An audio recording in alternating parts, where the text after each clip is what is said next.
Feliz Hamatzah, feliz primer día de los panes sin levadura que vamos a estar celebrando a continuación. Vamos a estar viendo Lucas 22 en un tema profético que nos va a aclarar mucho acerca del proceso y del por qué se condenó a Yahshua HaMashiach y cómo fue ese momento histórico tan apabullantemente importante en la historia de la humanidad. Y le hemos titulado Esquema político de la rebelión, porque la política ejerció esa rebelión durante aquel proceso y hasta el día de hoy, porque es un proceso que atañe todavía a ese tipo de políticas. Entonces vamos a estar con la fiesta de las primicias, que es este primer día de Hamatzah, Bikurim, primer día de las primicias. Cuando Mashiach resucita, fue al tercer día. Ya después de Pesach, fue al tercer día durante Hamatzah. Ahí se produce la resurrección. Y miren ustedes qué edificante es esto, de que el Cohen, el mal dicho sacerdote, o bueno, no solamente para el sacerdote, sino para cualquiera que se precie de ser un Benei, un hijo, ¿verdad?, de Israel y un hijo de Elohim, decía que no te presentaras con las manos vacías durante la fiesta de Hamatzah, de los panes sin levadura, que por cierto, esto lo asocio yo a que se están presentando con las manos vacías todos aquellos que tienen oportunidad de dar palabra de poder, que hoy en día sería ese pan servido sin levadura, en teoría, y sin embargo desperdician esa oportunidad y no predican, solo van de aquí para allá tomando como la abejita picaflor, pero no dan ellos esas predicaciones y ese pan sin levadura, con lo cual se están presentando con las manos vacías también en este Hamatzah. De manera que yo animo a todo aquel que tenga oportunidad de predicar que presente estas ofrendas de ponencias, de predicaciones, de aclaraciones, de instrucción, que pues de una manera u otra todas van a servir para formarnos, ¿verdad? De una manera u otra. Nos van a ayudar. Entonces, la orden era que no te presentarás con las manos vacías a lo largo de toda esta fiesta de los panes sin levadura, que dura una semana.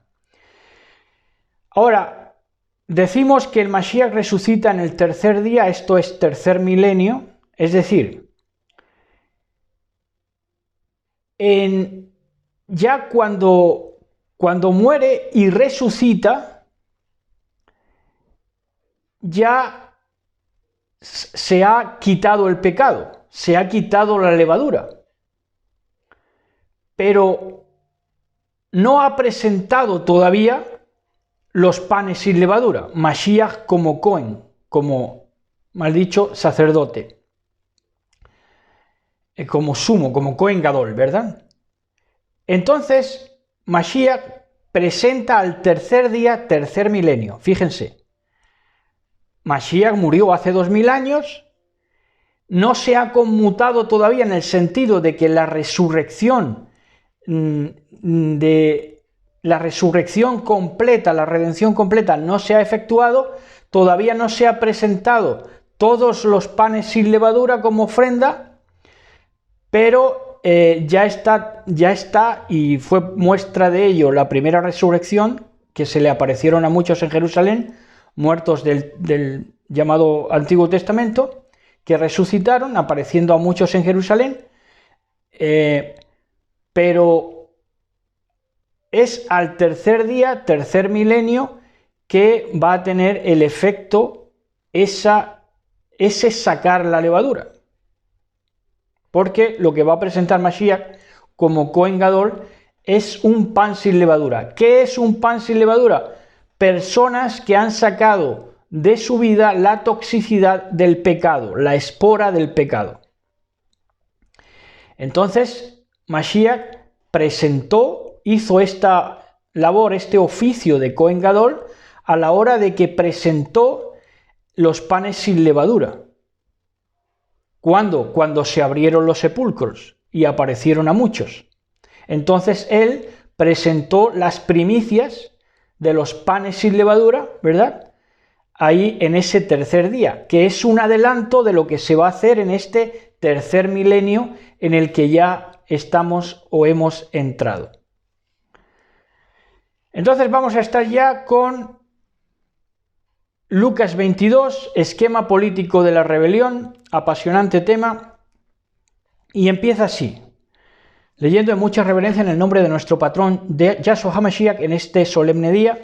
Dice: se acercaba la fiesta de Pesaj y la fiesta de los panes sin levadura, y estaban buscando cómo condenarle los principales sacerdotes y los gramáticos.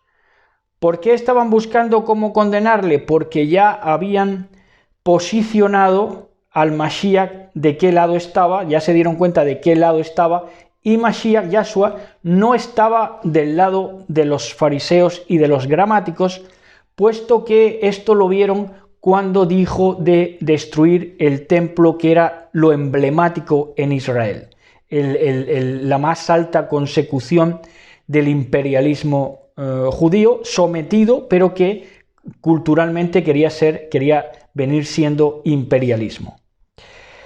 Entonces, dice que buscaban cómo condenarle los principales sacerdotes y los gramáticos, pero ellos cada vez más temían al pueblo. ¿Por qué? Porque Yahshua HaMashiach se estaba ganando por momentos al pueblo, puesto que el pueblo estaba viendo que se estaba oponiendo al poder establecido con un valor inusitado, con un valor que no se había visto en siglos. Entonces, por eso el pueblo se estaba poniendo de parte del Mashiach y por consiguiente en contra de los gramáticos y de los sacerdotes. Sacerdotes elegidos a dedo, pero que constituían en teoría la base fundamental del sacerdocio. Es decir, ya no eran levitas, eran elegidos a dedo y encima edomizados, romanizados, latinizados, pero todavía contaban para la gente débil de conciencia como los capos de lo que se movía en Israel. Dice: e ingresó Satanás en el discípulo llamado Judas Iscariote, que estaba entre los 12. Esta manera de que ingresó Satanás en él, en este Judas, es que igualmente Judas se dio cuenta de que Yahshua no iba a ser ese emperador que iba a globalizar el emblema templo, ¿verdad? Y las consecuciones espirituales de Israel. No iba a globalizarlo, sino que iba a hacer su trabajo de siervo sufriente profetizado en Isaías, y que todavía el sueño dorado de ese sionismo, de ese celotismo, no se iba a producir. Y aparte, que tampoco querían rebelarse contra Roma, simplemente querían utilizar el emblema del templo y luego a la figura del Mesías como arma política. Eso lo vamos a estar viendo. Esto es importante de entender. Por eso no aceptan a Yahshua HaMashiach, a Yahshua como Mashiach, porque lo que quieren hacer es instrumentalizar al Mesías para que cuando ellos quisieran apareciera, detrás de un proceso ideológico y político. Por eso muchas congregaciones, incluso hoy alrededor del mundo, judío-mesiánicas, todavía les dicen que queda mucho tiempo para la llegada del Mashiach, porque primero el mundo tiene que, en otras palabras que ellos no dicen, judaizar. Y cuando el mundo judaice, ya se pueda implementar ese sionismo recalcitrante y ese imperialismo y esa dictadura ritualista y absurda, porque lo que llevaría a que apareciera el Mashiach cuando ya ideológicamente y políticamente esté bien cultivado el mundo, pues sería ya un Mesías descerebrado totalmente en medio de un mundo de descerebrados. ¿Me entienden? Porque cuando esa ideología absurda del sionismo y voraz y rapaz se globalizara en el mundo, querría decir que el mundo ya está pues sin ningún tipo de racionalidad. Bueno, entonces seguimos. Dice: y habiéndose ido, hablando de Judas, habló con los principales sacerdotes y estrategas, ahí está, eran estrategas, querían que el Mesías les apareciera cuando ellos así lo quisieran, utilizar al Mesías. Habló con los principales sacerdotes y estrategas cómo podría extrañarse de él y traicionarlo. Extrañarse de él es decir, bueno, no es esto lo que yo me creía, me lleva un desengaño contigo porque yo creía que ibas aquí a sacar la espada y a ser el Señor de los Anillos, pero no es así. Entonces dice que se extraña de él, dice... pensó en hablar con los principales sacerdotes y estrategas de cómo podría extrañarse de él y traicionarlo. Y se regocijaron y acordaron darle dinero cuando acudió a ellos para entregarlo, para traicionarle y extrañarse de él. Se regocijaron los gramáticos y los sacerdotes que estaban al acecho ahí en cuanto le oyeron hablar en contra del templo. Que ese fue el detonante, como ya vimos en la enseñanza anterior.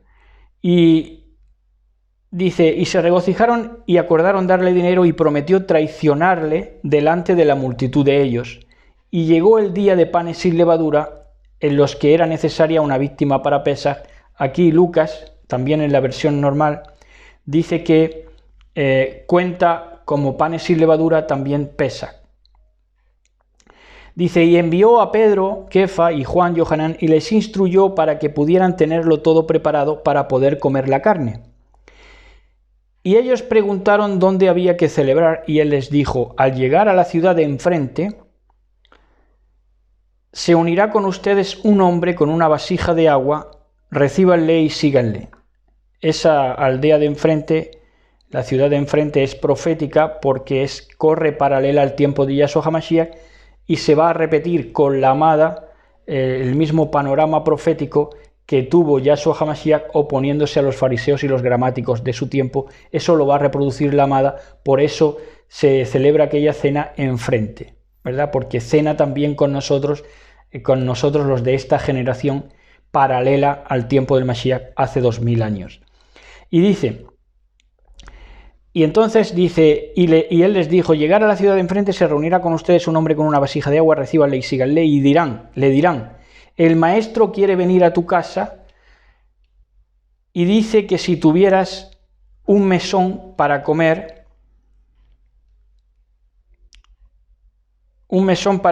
Pesaj con mis discípulos, que no comieron Pesaj sino el adelanto, dice, con mis discípulos podríamos cenar allí en el piso superior que tiene usted bien amueblado. Allí lo podemos preparar.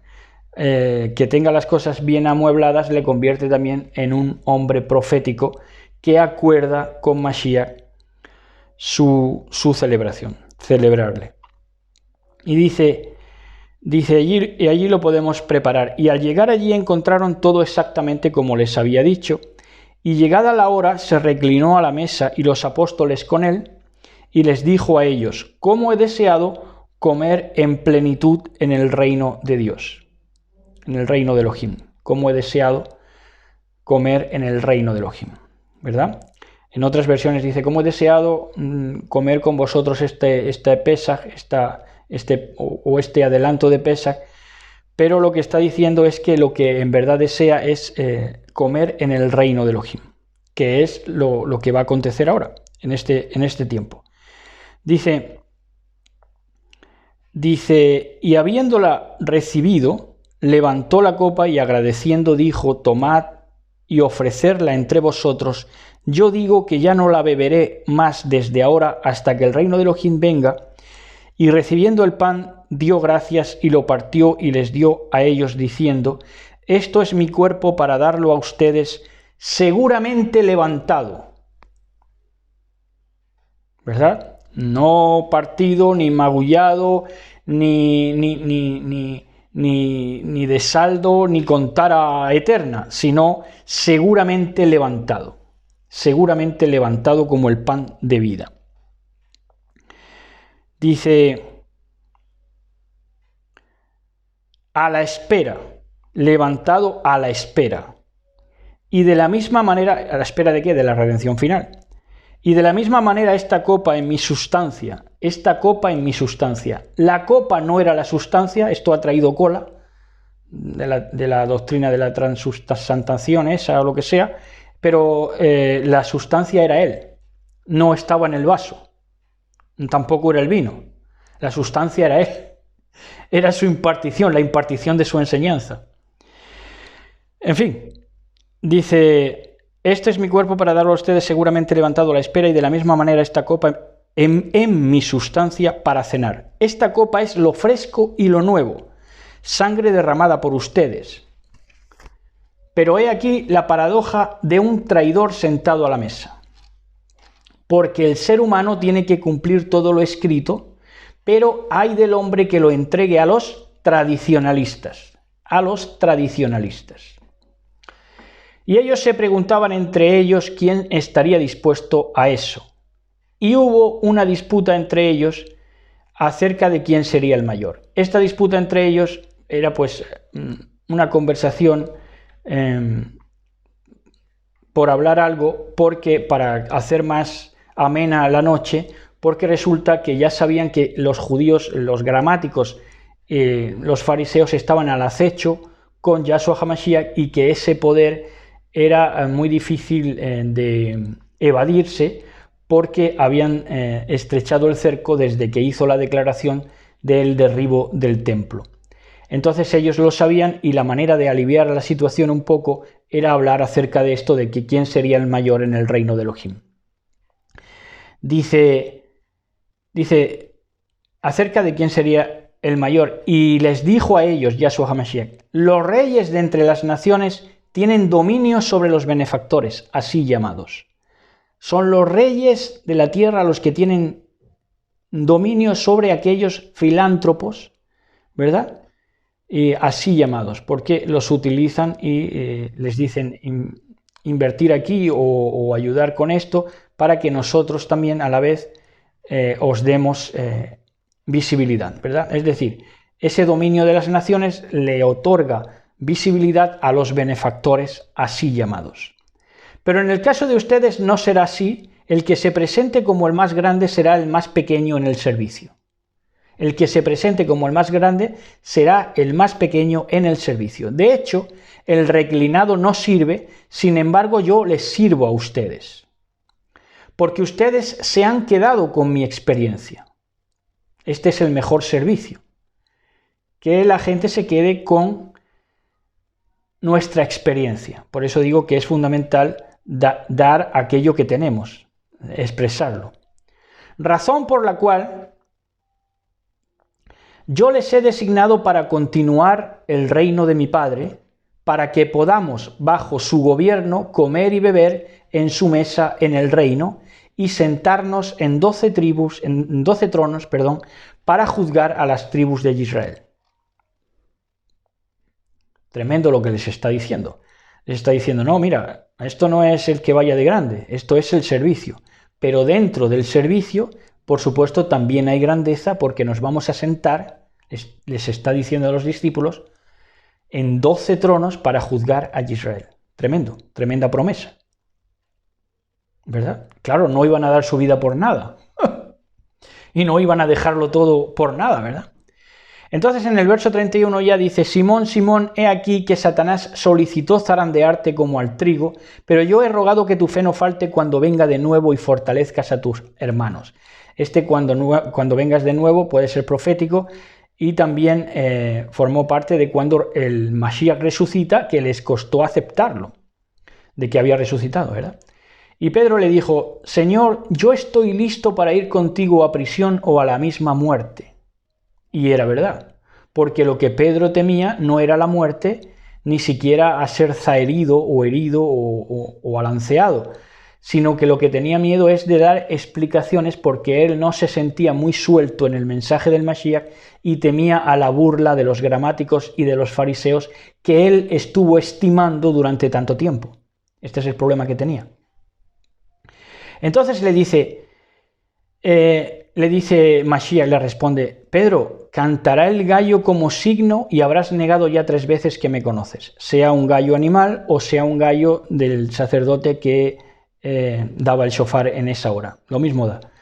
Dice, y les dijo: cuando les envié cogiendo ustedes una bolsa de dinero y unas sandalias, ¿les faltó algo? Y ellos dijeron: nada.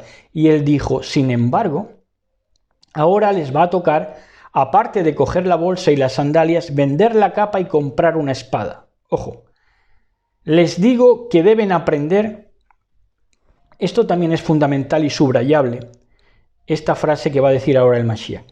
Les dice: les digo que deben aprender lo que ha sido escrito de forma personalizada. Hay que aprender lo que ha sido escrito de una forma personalizada. Porque tú vas a establecer cuáles son, hasta dónde puedes llegar en el diario vivir, hasta cuándo vas a ceder, hasta cuándo te vas a dejar invadir, ¿verdad? Eso tiene que ser una forma personalizada. Entender lo escrito de una forma personalizada.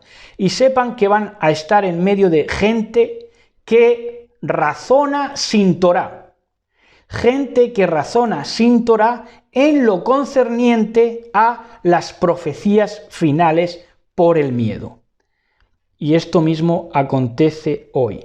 Gente que supuestamente está predicando Biblia, pero que razona sin Torá en lo que respecta a las profecías finales porque están cagados de miedo hoy más que nunca. Dice, y ellos le dijeron: Señor, aquí tenemos 2 espadas. Y les dijo: son para largo tiempo. Es decir, no hace falta que os corra prisa, porque ese armarse es para largo tiempo, porque van a ser 2000 años de matanza. Dice, y cuando salió, como era su costumbre, se fue al monte de los olivos, pero esta vez le acompañaron los discípulos, y se retiró de ellos como a un tiro de piedra a una distancia media, y arrodillado oró diciendo: Padre, asesórame si estás de acuerdo en que beba esta copa, pero no se haga mi voluntad, sino que la presentada sea tu voluntad. Y apareció, oraba así a Elohim, porque digamos que en Elohim está toda la base de datos, ¿verdad? Y entonces hay que elevar la vida y que proyectar para que ese registro nos llegue, nos baje, venga la información de arriba. Dice, pero no se haga mi voluntad, sino que la presentada sea tu voluntad. Y apareció un mensajero del cielo y lo fortaleció, dice aquí Lucas en esta versión, y habiendo sido su agonía tan seria al orar, su sudor se convirtió en grandes gotas de sangre cayendo al suelo. Esto, según la medicina también convencional y no tan convencional, es por estrés, un estrés por también inducción de pensamientos obsesivos mediante influjos del poder de las tinieblas que les repetían recurrentemente lo que hoy vemos en televisión, una mentira tras otra. Bueno, y oímos también. Bueno, entonces, dice, y apareció un mensajero del cielo y lo fortaleció, y habiendo sido su agonía tan seria al orar, su sudor se convirtió en grandes gotas de sangre cayendo al suelo, y habiéndose levantado de la oración, encontró a los discípulos durmiendo pesadamente, y les dijo a ellos: ¿por qué estáis durmiendo? Tendríais que haberos levantado para que no os llegara lo adversario. Para que no os llegara lo adversario. ¿Por qué? Porque si te duermes, te llega lo adversario y tú mismo te puedes convertir en lo adversario, en lo diablo. Y todavía estaba hablando cuando una multitud llegó con Judas, que era de entre los 12, y se acercó a Yasua a besarle y le dijo Yasua a Judas: Judas, ¿por un beso vendes al ser humano y lo traicionas?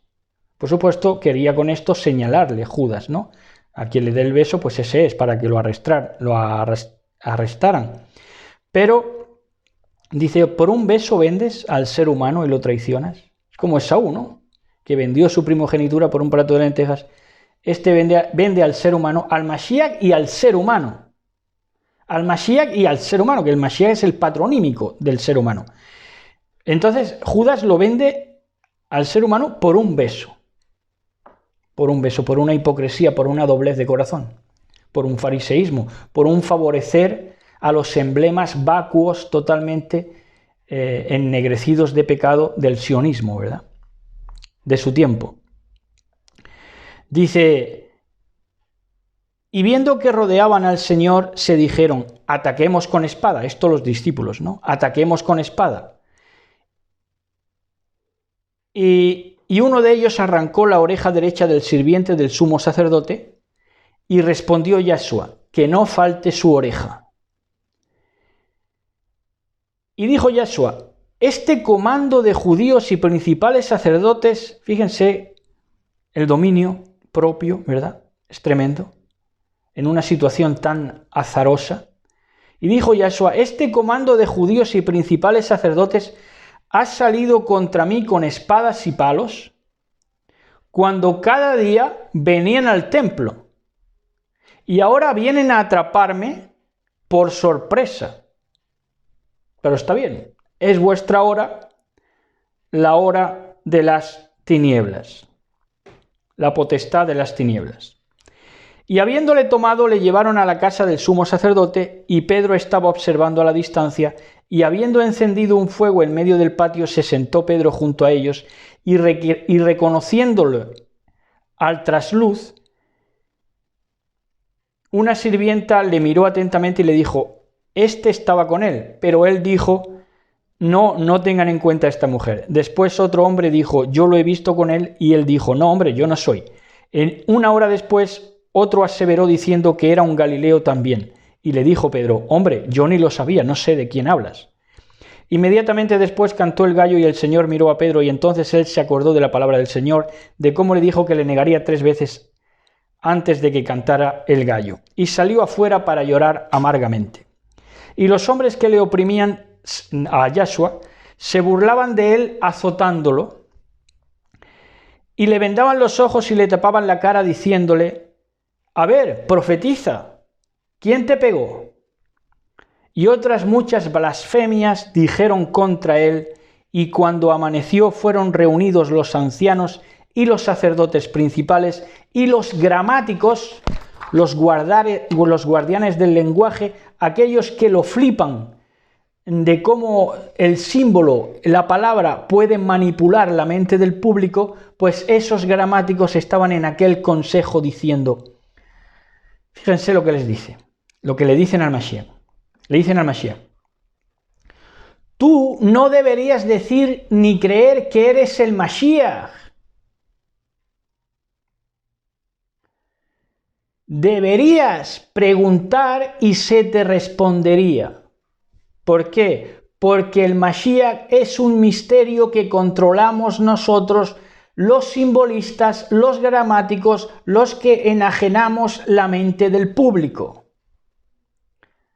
El Mesías es un secreto nuestro, y cuando a nosotros nos convenga, para exaltar nuestros emblemas nacionales y nuestros totemismos, empezando por la idolatría a las 4 paredes, al templo, pues entonces es cuando haremos aparecer al Mashiach. Todavía están esperando. Todavía están esperando. Ahora, ya con los efectos especiales que hay, pues ya no tiene sentido esperar al Mashiach, ¿verdad? Porque ya un milagro, una demostración sobrenatural, pues prácticamente con los medios tecnológicos que hay te lo puede hacer cualquiera. Entonces se han perdido totalmente. Entonces le dicen, tú no deberías decir ni creer que eres el Mashiach, deberías preguntar y se te respondería. Ahora, les dice el Mashiach, de aquí en adelante el ser humano también se sentará a la mesa derecha del poder de Elohim. Está diciéndoles, no solamente es que digo que soy el Mashiach, sino que digo que a partir de ahora, yo como Mashiach, yo como ser humano, en representación al ser humano, me voy a sentar a la derecha, a la mesa derecha del poder de Elohim. Esto ya era para ellos un quebradero de cabeza, esto para ellos ya les reventaba el témpano de los sesos, porque esto era para ellos una arrogancia inaguantable. Y ellos dijeron, claro, fíjense lo que les dice él, dice, de aquí en adelante el ser humano también se sentará a la mesa derecha del poder de Elohim. Y ellos dijeron, todos somos hijos de Dios, todos somos hijos de Elohim, Benei Elohim, porque le está diciendo que de aquí en adelante el ser humano, también el hijo de Elohim, se sentará a la mesa derecha del poder de Elohim, ¿verdad? Y como se identifica Mashiach como el hijo de Elohim, ellos le dicen, todos somos hijos de Elohim, todos somos hijos de Dios. El mismo discurso que hoy. Todos somos hijos de Dios. Ecumenismo, inclusividad. Pero resulta que no pueden ser hijos de Dios porque han deformado el aspecto del ser humano a base de golpiza espiritual y física. Han desfigurado el rostro humano. Por lo tanto, no pueden ser hijos de Elohim. Entonces le dicen, y ellos dijeron, todos somos hijos de Elohim. Y él dijo, ustedes deben decir que yo soy. ¿Que yo soy quién? El hijo de Elohim. Dice, todos somos hijos de Elohim, hombre. Tú no eres más que nosotros. Y él les dijo, ustedes deben decir que yo soy. Ese yo soy implicaba, por supuesto, ustedes deben decir que Yahweh. Que yo soy el que soy. Y ellos, al oír esto, claro, no se equivocaron en la interpretación que hicieron de esto que les acaba de decir. Ustedes deben decir que yo soy. Porque si él se identifica como el hijo de Elohim escogido y unigénito, como les está diciendo, porque ellos le acababan de decir, todos somos hijos de Elohim, y él les dice, más bien, ustedes deben decir que yo soy. Entonces, los gramáticos lo interpretan muy bien, que son conocedores del símbolo, porque ellos saben que está diciendo que él es Yahweh. Entonces es cuando dicen, y ellos dijeron, ¿qué más necesitan? De su propia boca lo hemos escuchado. ¿Qué cosa? Que es Yahweh, que es el Mashiach.